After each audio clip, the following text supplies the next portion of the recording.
sound.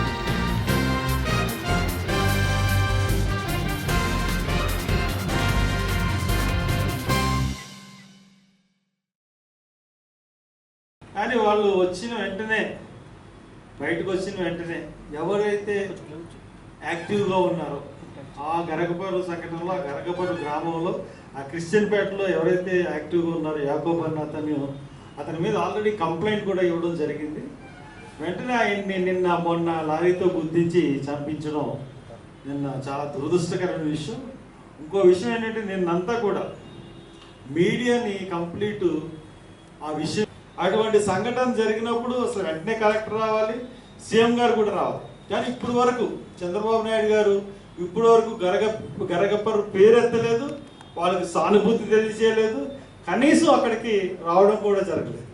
పక్కనే ఉంటున్న home minister బాగుంటే గరగపర్రికి ఒక 50 కిలోమీటర్ల దూరంలో ఆయన నివాసం, అంటే వంతెన దాటితే. కాబట్టి ఆయన కూడా కనీసం గరగపర్రిని సందర్శించలేదు. అంటే ప్రభుత్వం వైఖరి ఎలా ఉందంటే వీళ్ళు ఓట్లు వేయలేదు కాబట్టి ఖచ్చితంగా వీళ్ళని మనం అణిచివేయాలి, వీళ్ళ మీద కేసులు పెట్టాలి, వీళ్ళకి ఎటువంటి సహాయం అందజేయకూడదు అన్న దృష్టిలోనే గవర్నమెంట్ ఉంది. అంటే ముఖ్యంగా దళితులకి ఆ సంఘటనలో ఆదుకోవడానికి ఏ పార్టీలు కూడా ముందుకు రాలేదు. ఒక్క ఉభయ కమ్యూనిస్ట్ పార్టీలు ఒకటే ముందుకు వచ్చి కొంత సహాయం అందజేసి వాళ్ళతో ఒక రోజు గడిపి వాళ్ళకి కొంత సానుభూతి కూడా వ్యక్తం చేసి వాళ్ళు ఈ సంఘటన మీద కూడా వాళ్ళు కొన్ని ఉద్యమాలు చేస్తూ ఉన్నారు.